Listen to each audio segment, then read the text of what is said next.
Hey guys, welcome back to my channel. My name is Marcy, and as the title suggests, it's a video about a Kenyan girl living in France. I'm a Kenyan student studying here in France, and I'm also living and hopefully maybe I'll be working here in France. I don't know. I've been living here in France for around 7 months.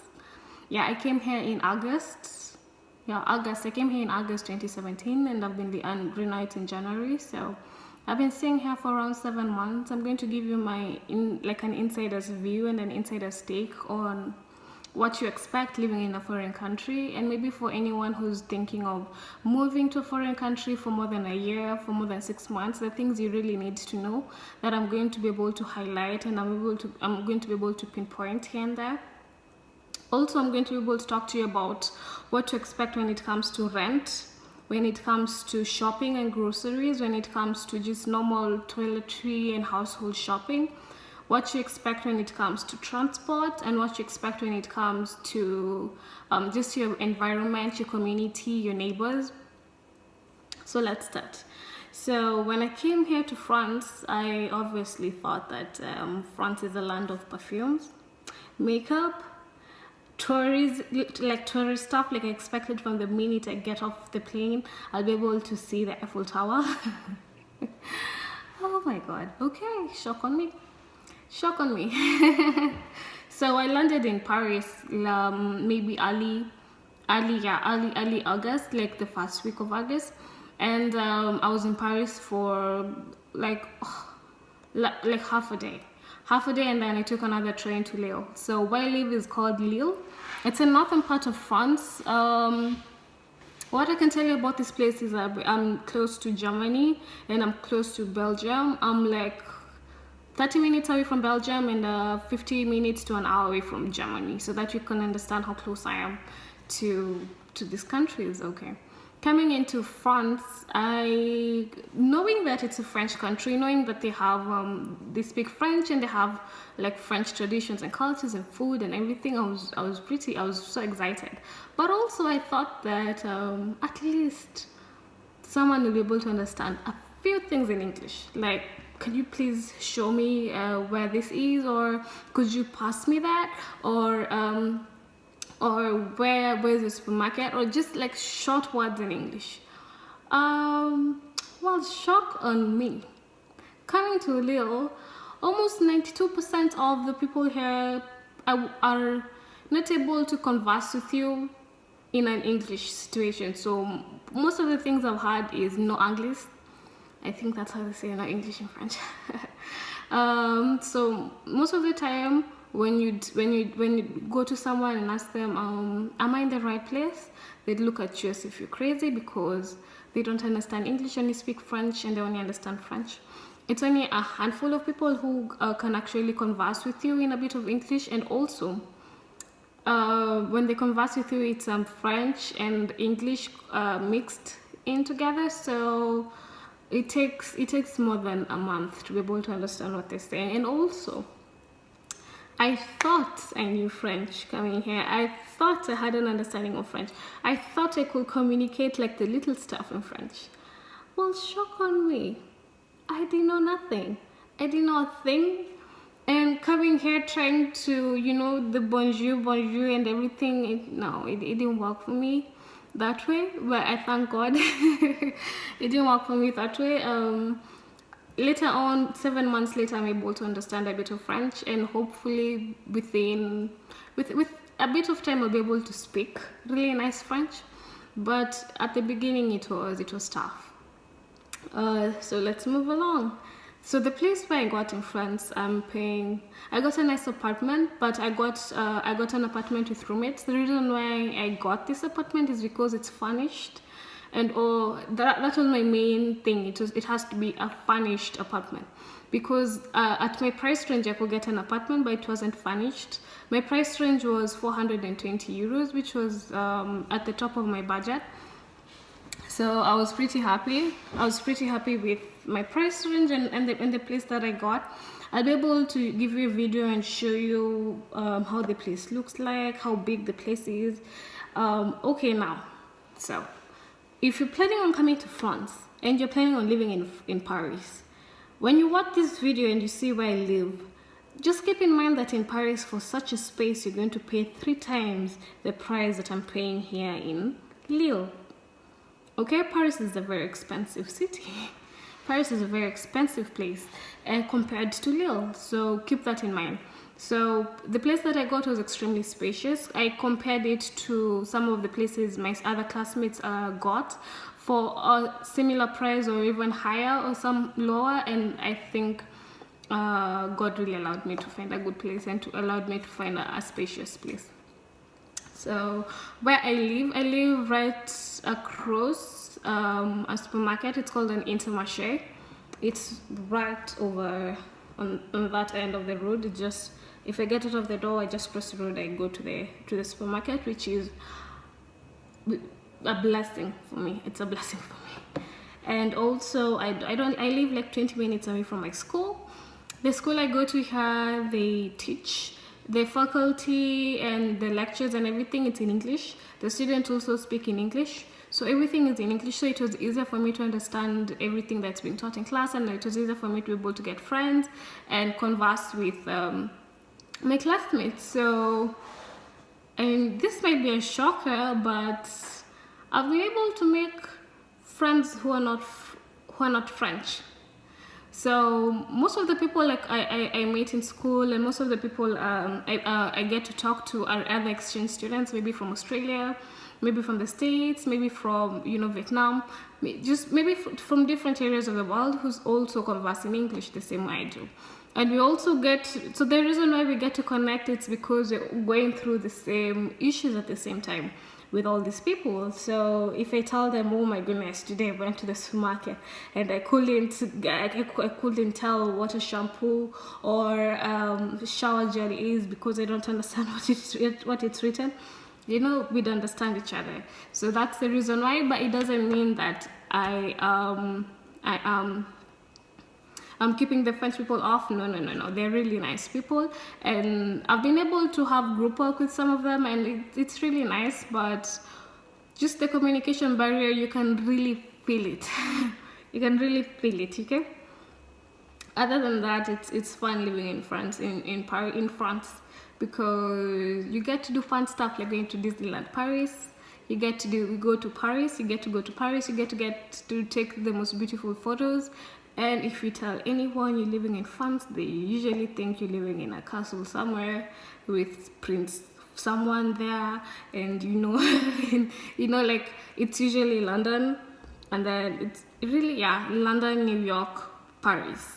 Okay, so you're in the top 3. Okay, you're in the top 3.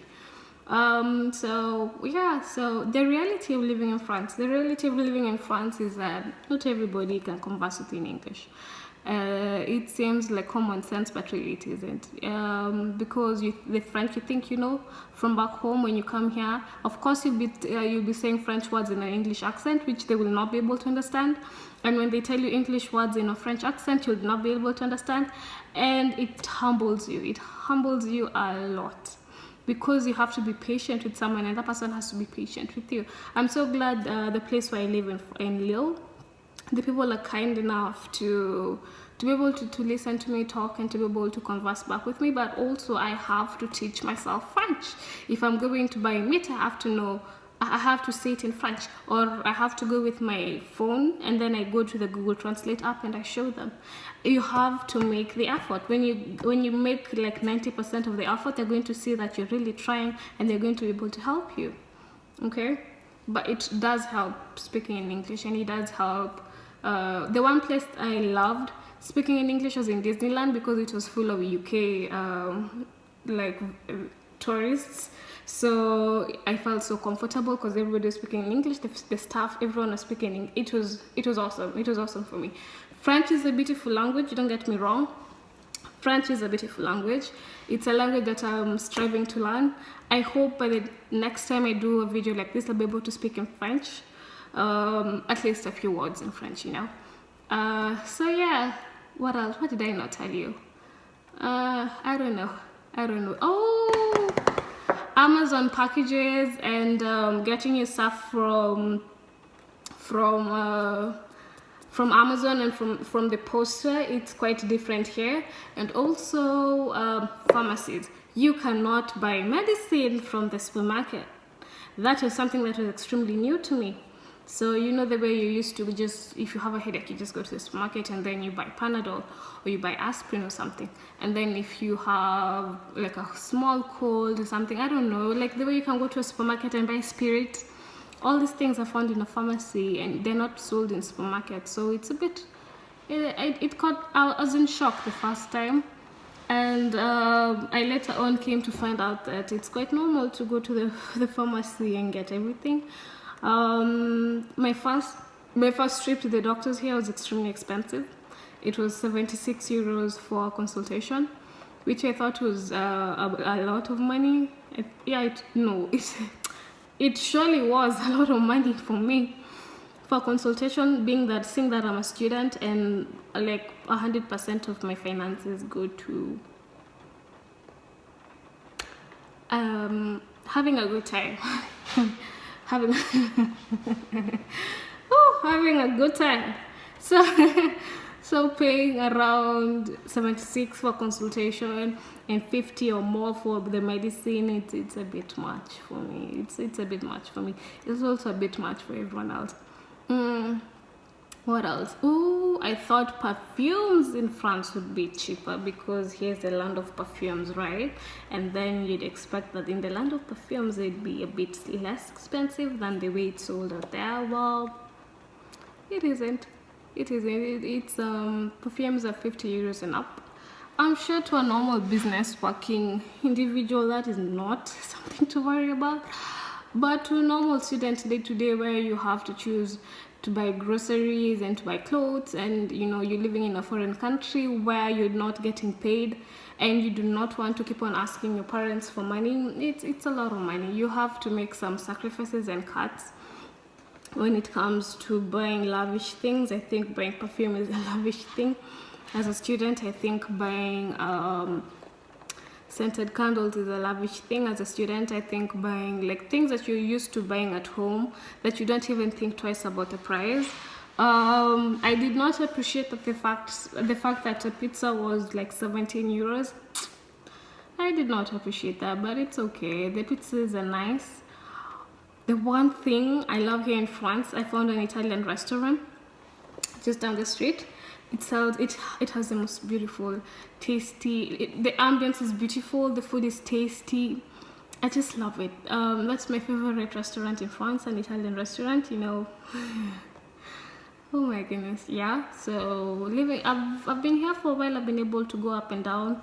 The metro system and the train system is the call of the day here. So you just have to educate yourself a bit to know where you're living and the nearest metro station next to you, or if you want to use a train maybe to go to Paris or Spain or Argentina or Germany or Belgium, you just need to understand one or two things. Mostly the machines, they give you an option of English and French, so that is not so hard. What I'm trying to tell you is that as a tourist or as a visitor to France, you do not need to know French to live here. You do not need to understand French or even speak French to be able to live and have a good time in France. Okay, if I'm a living example of, you know, of bonjour is like top 5 words I know in French, you know. And I know someone might just say, why don't you just learn French, you know? I do. I learn French. I on a day-to-day basis, I try and converse with people in a bit of French. Well, not on a day-to-day basis, but you know, when the need comes, you know, I get to converse with people in French. And the fact that I'm in university and 100% of my classmates speak in English, so we just get to talk in English, you know. I don't know, it's easier. It's easier, but I like staying in France. Through these YouTube videos, maybe I might take you guys to Disneyland. Maybe I might take you guys for a trip with me to them. They don't have a mall here. They have Lille Mall. We have one mall in Lille. It's nothing compared to the Kenyan malls. for any Kenyan. Oh my goodness, I've become such a patriot. But you know, it's beautiful malls. It's one mall. Okay, yeah. What about France? Oh, I love Primark. I love the prices of the clothes there. H&M, we have Zara, we have like everything you can think of. I thought in France, the one thing that would be sold everywhere is lingerie. So far I've only seen one shop for two shops for lingerie, and it's in the mall. It's not that big of a deal. So coming to France, in my mind, in my thoughts, I thought that I'd find perfumes, lingerie, like fashionistas, extremely stylish people, extremely skinny people, you know, the French skinny women. They're there, but it's not that much. I think it's because of the environment I live in. That is why I find people of all sizes and shapes. Fashionable French people I haven't been able to see. I've been able to see one or two, but it's not like you walk into a city and everybody is wearing like Gucci, Chanel, and you know, and everybody has, you know, a hat and glasses and, you know, whatever people think is fashionable these days, God knows. You know, no, people just dress here normally, jeans and a t-shirt. It's the call of the day. Culture shock. I did not expect so many people to be smoking in France, but you know, it's a call of the day, and you have to live. When you come to Kenya, you do not expect it to be that hot. You do not expect to find bajias at the side of the road, which are really tasty. It's a call of the day, you know. So yeah, I don't think I have anything else to add. I think I've been able to speak and tell you guys everything that has to be said, and you know. So yeah. Oh,